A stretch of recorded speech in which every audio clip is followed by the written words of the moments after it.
अस्सलाम वालेकुम फ्रेंड्स, मैं गुलाम मोहिउद्दीन आपका अपने यूट्यूब चैनल मेडिकल स्टार पर मैं आपका स्वागत करता हूं। आज हम लोग बात करने वाले हैं फार्मेसी लॉ एंड एथिक्स, जो कि एक ज्यूरिस्प्रूडेंस के नाम से भी फार्मास्यूटिकल ज्यूरिस्प्रूडेंस के नाम से भी जाना जाता है।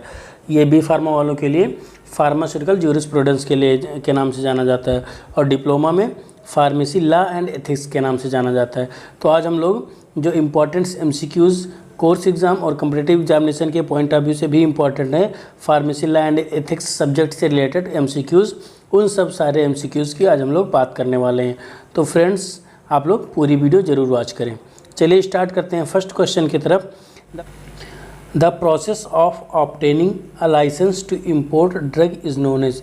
ड्रग को इम्पोर्ट करने के लिए जो लाइसेंस की रिक्वायरमेंट होती है वो किस प्रोसेस के थ्रू ऑब्टेंड होता है?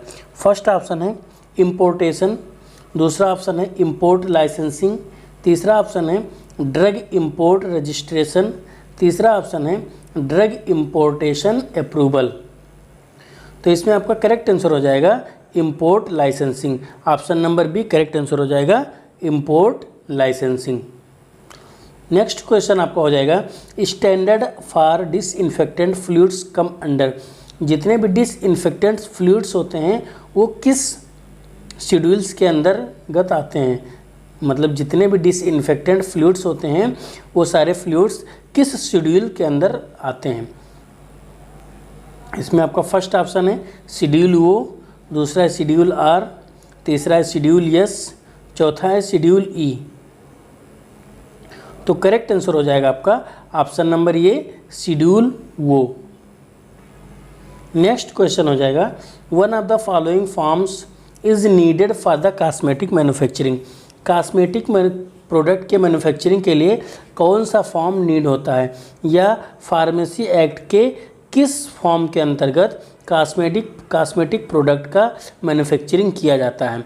तो इसमें आपका फर्स्ट ऑप्शन है फॉर्म 36, दूसरा है फॉर्म 32, तीसरा है फॉर्म 20, चौथा है फॉर्म 24। तो इसमें आपका करेक्ट आंसर हो जाएगा फॉर्म 32। जो कॉस्मेटिक प्रोडक्ट्स होते हैं उनका मैन्युफैक्चरिंग फॉर्म 32 के अंतर्गत किया जाता है। नेक्स्ट क्वेश्चन हो जाएगा the term good manufacturing practice GMP refers to. GMP किसको रेफ़र करते हैं? GMP का मतलब क्या होता है? GMP में हम क्या स्टडी करते हैं? तो इसमें आपका फर्स्ट ऑप्शन है the guidelines and standard for the manufacturing of drug. Drug के मैन्युफैक्चरिंग के लिए कौन सा स्टैंडर्ड्स है, कौन सा गाइडलाइंस है, इसकी स्टडी करते हैं। The guideline and standard for the drug storage and distribution. Drug के स्टोर और डिस्ट्रीब्यूट करने के लिए कौन सा गाइडलाइन फॉलो करते हैं? तीसरा है the guidelines and standards for drug advertising and promotion. Drug को एडवर्टाइज या प्रमोशन करने के लिए कौन सा गाइडलाइन फॉलो करते हैं? नेक्स्ट है the guidelines and standards for drug pricing and reimbursement. इसके लिए रीइम्बर्समेंट और ड्रग प्राइसिंग के लिए कौन सा गाइडलाइन फॉलो किया जाता है? तो इसमें आपका करेक्ट आंसर हो जाएगा ऑप्शन नंबर ये the guidelines and standard for the manufacturing of drug. GMP का मतलब होता है GMP के अंतर्गत ड्रग का मैन्युफैक्चरिंग का गाइडलाइंस की स्टडी की जाती है। नेक्स्ट क्वेश्चन हो जाएगा how many members are elected amongst themselves by registered pharmacist of state. जब स्टेट फार्मेसी काउंसिल की चुनाव होती है, मतलब जो आपके हर स्टेट में एक PCI होता है। आपके उत्तर प्रदेश का जो PCI है वो लखनऊ में सिचुएटेड है। मतलब जब हर स्टेट की जो इसका नॉमिनेशन होता है, जो इसका इलेक्शन होता है 5 साल के लिए वैलिड होता है, जैसा कि सारे इलेक्शन सारे वैलिड होते हैं। तो इसमें आपका जो PCI का जो इलेक्शन होता है उसमें जो रजिस्टर्ड फार्मासिस्ट होते हैं वो कितने मेंबर्स को खुद ही इलेक्ट करते हैं? तो इसमें फर्स्ट ऑप्शन है 3, दूसरा ऑप्शन है 4, तीसरा ऑप्शन है 5, चौथा ऑप्शन है 6। तो इसमें आपका करेक्ट आंसर हो जाएगा 6।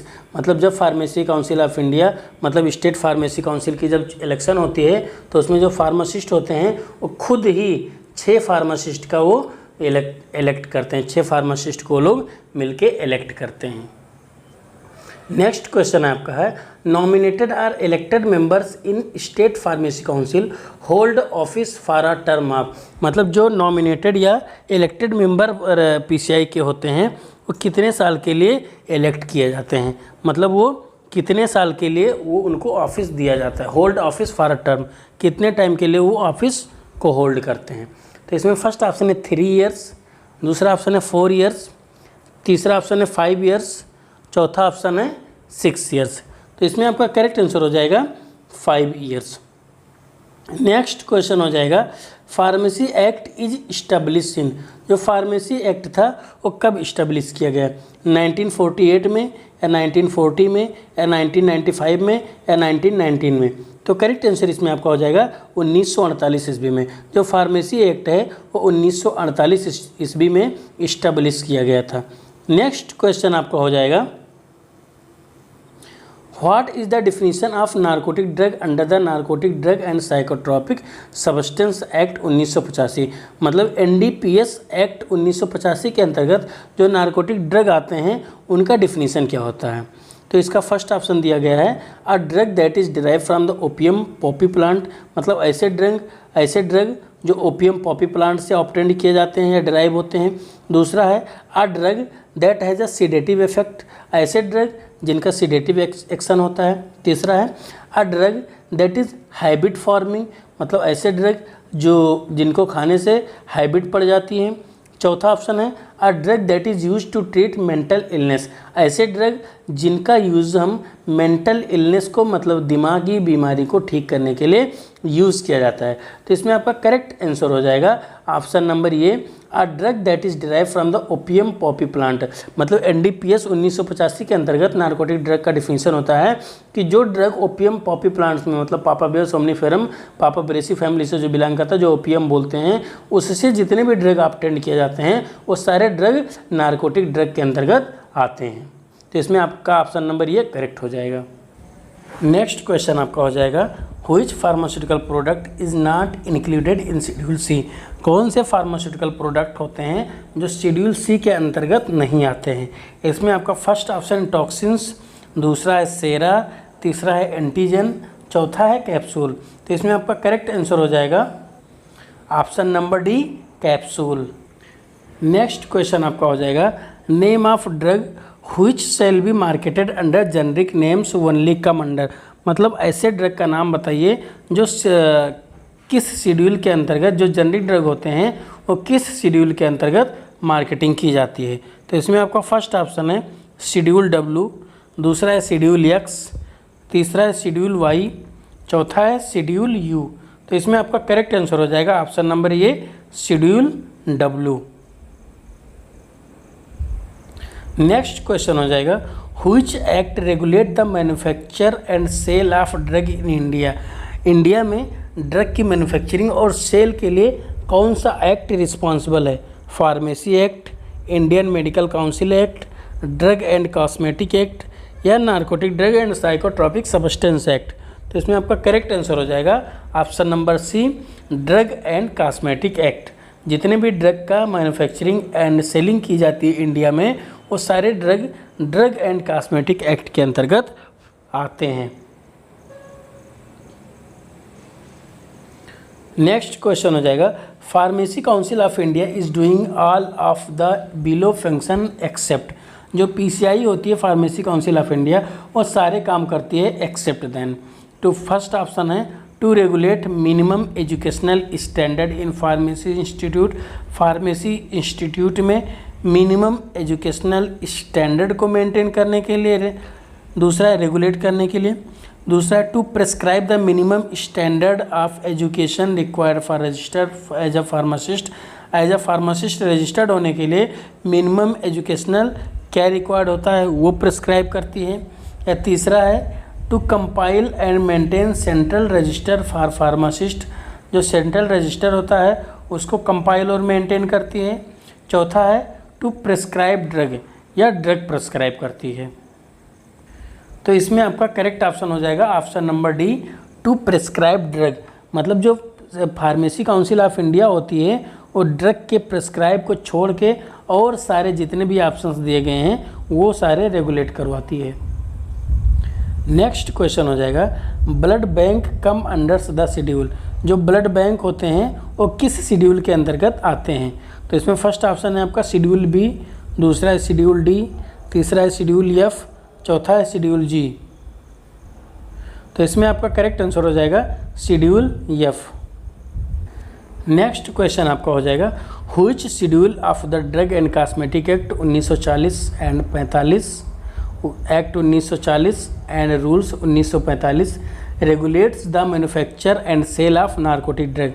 मतलब कौन सा ऐसा शेड्यूल है जो drug and cosmetic act 1940 and rule 1945 के अंतर्गत आता है, जिसके थ्रू आप नारकोटिक ड्रग की मैन्युफैक्चरिंग और सेल कर सकते हो।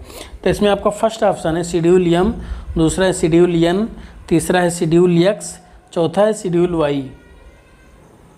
तो करेक्ट आंसर हो जाएगा option number C schedule X. Next question हो जाएगा ampicillin capsule should be used within 24 month the statements come under.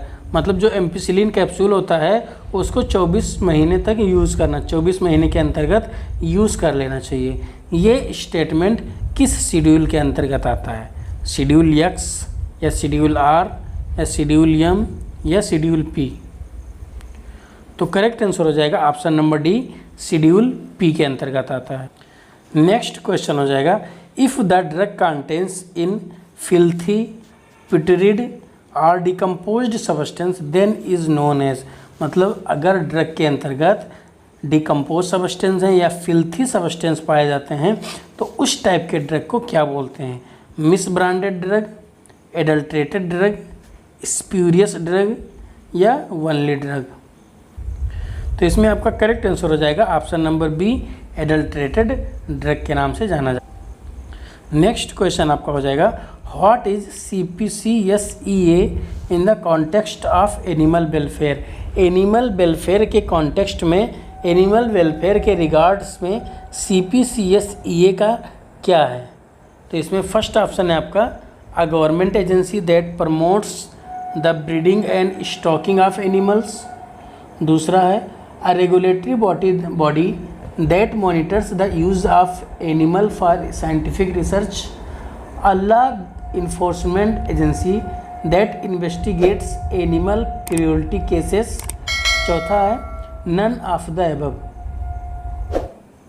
तो इसमें आपका करेक्ट ऑप्शन हो जाएगा ऑप्शन नंबर बी। एक ऐसा रेगुलेटरी बॉडी है जो साइंटिफिक रिसर्च के लिए एनिमल को प्रोवाइड करती है, एनिमल को कैसे यूज़ करना है उसकी मॉनिटरिंग करती है और एनिमल को प्रोवाइड करती है। नेक्स्ट क्वेश्चन है, ये शेड्यूल बहुत इम्पॉर्टेंट है, ये आए दिन हर एग्ज़ाम में पूछा जाता है, चाहे वो कोर्स एग्जामिनेशन हो या आपका कम्पिटिटिव एग्जामिनेशन हो। तो इसमें फर्स्ट इसका क्वेश्चन है schedule M2 states that. Schedule M2 क्या कहता है? फर्स्ट ऑप्शन है requirement of factory premises for the manufacturing of medical device. Medical device को मैन्युफैक्चरिंग के लिए फैक्ट्री प्रीमाइसेस का रिक्वायरमेंट करवाता है। दूसरा है होम्योपैथिक ड्रग के मैन्युफैक्चरिंग के लिए फैक्ट्री का प्रीमाइसेस एंड रिक्वायरमेंट करवाता है। या तीसरा है कॉस्मेटिक मैन्युफैक्चरिंग करने के लिए रिक्वायरमेंट करवाता है फैक्ट्री प्रीमाइसेस का। या एलोपैथी ड्रग के मैन्युफैक्चरिंग के लिए फैक्ट्री प्रीमाइसेस का रिक्वायरमेंट करवाता है। तो इसमें आपका करेक्ट आंसर हो जाएगा कॉस्मेटिक प्रोडक्ट्स के मैन्युफैक्चरिंग के लिए ये फैक्ट्री प्रीमाइसेस का रिक्वायरमेंट करवाता है। नेक्स्ट क्वेश्चन है आपका pharmacy council of India has dash state government nominated members. Pharmacy council India में स्टेट गवर्नमेंट के कितने नॉमिनेटेड मेंबर्स होते हैं? तो इसमें आपका फर्स्ट ऑप्शन है 1, दूसरा है 2, तीसरा है 3, चौथा है 4। तो इसमें आपका करेक्ट आंसर ऑप्शन नंबर ये 1 मेंबर, स्टेट गवर्नमेंट के 1 मेंबर को नॉमिनेट करती है। नेक्स्ट क्वेश्चन है आपका इन AICT the chairman is appointed by.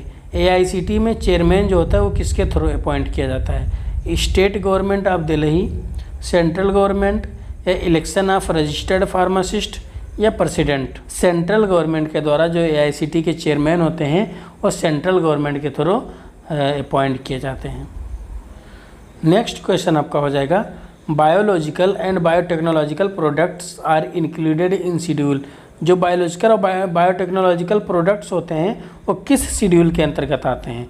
इसमें फर्स्ट ऑप्शन है आपका शेड्यूल A, दूसरा है शेड्यूल B, तीसरा है शेड्यूल C एंड C1, चौथा है शेड्यूल X। तो इसमें आपका करेक्ट आंसर हो जाएगा schedule C and C1। Next question हो जाएगा, in the joint state pharmacy council elected members among the registered pharmacist. मतलब जो जॉइंट स्टेट फार्मेसी काउंसिल होता है उसमें जो इलेक्टेड मेंबर होते हैं उसमें जो रजिस्टर्ड फार्मासिस्ट होते हैं इलेक्टेड मेंबर में वो कितने होते हैं। मतलब जो जॉइंट फार्मेसी काउंसिल होता है कितने रजिस्टर्ड फार्मासिस्ट इलेक्टेड मेंबर्स में इलेक्ट किए जाते हैं। इसमें फर्स्ट ऑप्शन है आपका 1, दूसरा ऑप्शन है 3, तीसरा ऑप्शन है 2, चौथा ऑप्शन है 5। तो इसमें करेक्ट आंसर हो जाएगा आपका ऑप्शन नंबर बी, 3 फार्मासिस्ट को इलेक्ट किया जाता है जॉइंट स्टेट फार्मेसी काउंसिल में। नेक्स्ट क्वेश्चन हो जाएगा, manufacturing and analytical record of cosmetic are included in which schedule. जो कॉस्मेटिक प्रोडक्ट्स का जो मैन्युफैक्चरिंग और एनालिटिकल रिकॉर्ड होता है वो किस शेड्यूल में इंक्लूड किया गया है। इसमें फर्स्ट ऑप्शन है वाई, शेड्यूल वाई, दूसरा ऑप्शन है शेड्यूल यू, तीसरा ऑप्शन है शेड्यूल U1, तीसरा है शेड्यूल वी। तो करेक्ट आंसर हो जाएगा शेड्यूल U1। नेक्स्ट क्वेश्चन है, the term pharmacist is defined as a person who. मतलब फार्मासिस्ट को कौन सा पर्सन के तरीके से डिफाइन किया जाता है। मतलब फार्मासिस्ट का डिफिनीसन क्या होता है। तो इसमें फर्स्ट ऑप्शन है जो ड्रग की मैन्युफैक्चरिंग करता है, दूसरा ऑप्शन है सेल्स ड्रग जो ड्रग का सेल करता है, तीसरा ऑप्शन है डिस्पेंसेस ड्रग जो ड्रग की डिस्पेंसिंग करता है, चौथा ऑप्शन हो जाएगा ऑल ऑफ द एबव। तो करेक्ट आंसर हो जाएगा option number D, all of the above. Next question है आपका, insulin injection according to schedule P is should be stored. जो इंसुलिन इंजेक्शन होता है वो शेड्यूल पी के अनुसार कितने डिग्री सेल्सियस टेम्परेचर पे स्टोर किया जाना चाहिए। फर्स्ट ऑप्शन है at temperature 2 degree Celsius to 8 degree Celsius and it must not allow to freeze. मतलब 2 से 8 डिग्री सेल्सियस के टेम्परेचर पे स्टोर करना चाहिए, लेकिन ये फ्रीजिंग पॉइंट नहीं होना चाहिए, फ्रीज ना होने पाए। दूसरा है at temperature which not exceeded 5 degree Celsius, 5 degree Celsius के टेम्परेचर से ज़्यादा नहीं होना चाहिए। तीसरा है at temperature which not exceeded 20 degree Celsius, मतलब ऐसा टेम्परेचर जो 20 डिग्री सेल्सियस से ज़्यादा ना हो। चौथा ऑप्शन है इन कोल्ड प्लेस। तो इसमें करेक्ट आंसर आपका हो जाएगा एट टेम्परेचर 2 से 8 डिग्री सेल्सियस। मतलब 2 से 8 डिग्री सेल्सियस के टेम्परेचर पे जो इंसुलिन होता है उसको स्टोर करते हैं। नेक्स्ट क्वेश्चन आपका हो जाएगा, schedule F3 is related with. मतलब जो शेड्यूल F3 है वो किससे रिलेटेड है। Standards for surgical dressing, surgical dressing के स्टैंडर्ड से, या standards for sterilised umbilical tapes, umbilical tapes sterilised umbilical tapes के स्टैंडर्ड से, या ऑप्थेल्मिक प्रिपरेशन के स्टैंडर्ड से, या standard for preparation production of sera, sera के प्रोडक्शन से रिलेटेड है। तो जो शेड्यूल F3 है वो स्टेलाइज्ड अम्बिलिकल टेप्स के स्टैंडर्ड से रिलेटेड है। नेक्स्ट क्वेश्चन हो जाएगा, स्प्यूरियस ड्रग कम्स अंडर। जो स्प्यूरियस ड्रग होते हैं वो किस शेड्यूल्स के अंतर्गत आते हैं। उसमें फर्स्ट ऑप्शन है सेक्शन 17, दूसरा ऑप्शन है सेक्शन 17A, तीसरा ऑप्शन है सेक्शन 17B, फोर्थ ऑप्शन है सेक्शन 3 का B। तो इसमें आपका करेक्ट आंसर हो जाएगा ऑप्शन नंबर सी, सेक्शन 17B के सेक्शन में जो स्प्यूरियस ड्रग होते हैं और सेक्शन 17B के अंतर्गत आते हैं। नेक्स्ट क्वेश्चन हो जाएगा, इंसुलिन कम्स अंडर। इंसुलिन किस शेड्यूल के अंतर्गत आता है। Schedule H, schedule J, schedule G या शेड्यूल O। तो इसमें आपका करेक्ट आंसर हो जाएगा शेड्यूल G। जो इंसुलिन होता है वो शेड्यूल G के अंतर्गत आता है। नेक्स्ट क्वेश्चन आपका हो जाएगा question number 29, form 20 state that. जो PCI के अंतर्गत जो फॉर्म 20 होता है, pharmacy council of India regulation education regulation के अंतर्गत जो फॉर्म 20 होता है वो क्या कहता है, उसका मतलब क्या होता है। तो इसमें फर्स्ट ऑप्शन है लाइसेंस टू सेल स्टॉक और एग्जिबिट और ऑफर फॉर सेल और distribute by retail other than specified C, C1 and X। दूसरा ऑप्शन है licence to sell stock or exhibit और offer for sale or distribute by wholesale other than specified C1 and X।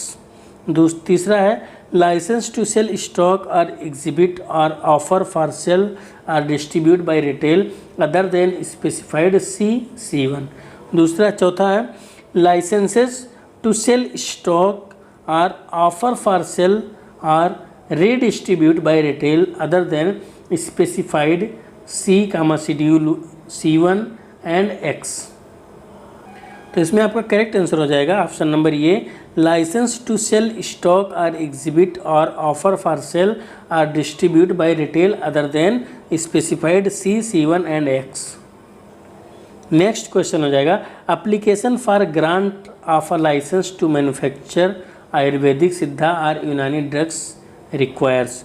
मतलब आयुर्वेदिक, यूनानी और सिद्धा drug के manufacturing के लिए लाइसेंस का जो रिक्वायरमेंट होता है वो किस एप्लीकेशन के थ्रू अप्लाई किया जाता है। इसमें form 24D, form 25E, form 20 या फॉर्म 21।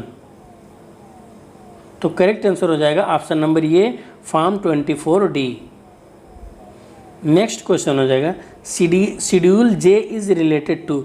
जो शेड्यूल जे होता है वो किससे रिलेटेड होता है, GMP से रिलेटेड होता है, गुड मैन्युफैक्चरिंग प्रैक्टिस से, या क्यूरेबल डिजीज़ से, a list of disease or ailment which drug cannot be claimed। चौथा है पैक साइज ऑफ ड्रग।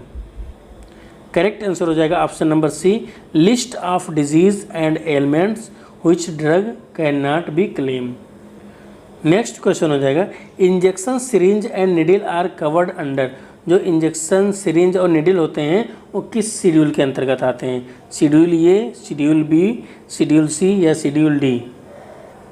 तो करेक्ट आंसर हो जाएगा ऑप्शन नंबर सी, शेड्यूल सी। मतलब जो इंजेक्शन सिरिंज और निडल होते हैं वो शेड्यूल सी के अंतर्गत आते हैं। नेक्स्ट क्वेश्चन है आपका काला जादू आर कवच कम्स अंडर। जो काला जादू या कवच होता है वो किस शेड्यूल के अंतर्गत आता है। इसमें फर्स्ट ऑप्शन है शेड्यूल जे, दूसरा है शेड्यूल के, तीसरा है शेड्यूल एल, तीसरा है शेड्यूल पी। तो करेक्ट आंसर हो जाएगा शेड्यूल जे। नेक्स्ट क्वेश्चन आपका हो जाएगा state pharmacy council should have the following number of elected member.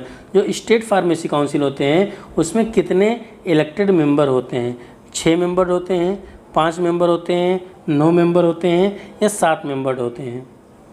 तो करेक्ट आंसर हो जाएगा आपका 6 मेंबर। जो स्टेट फार्मेसी काउंसिल होती है, मतलब जो आपकी स्टेट फार्मेसी काउंसिल होती है, जो उसमें इलेक्टेड मेंबर की नंबर ऑफ इलेक्टेड मेंबर होते हैं, 6 इलेक्टेड मेंबर को इलेक्ट किया जाता है। नेक्स्ट क्वेश्चन है आपका the education regulation is published in official gazette bye.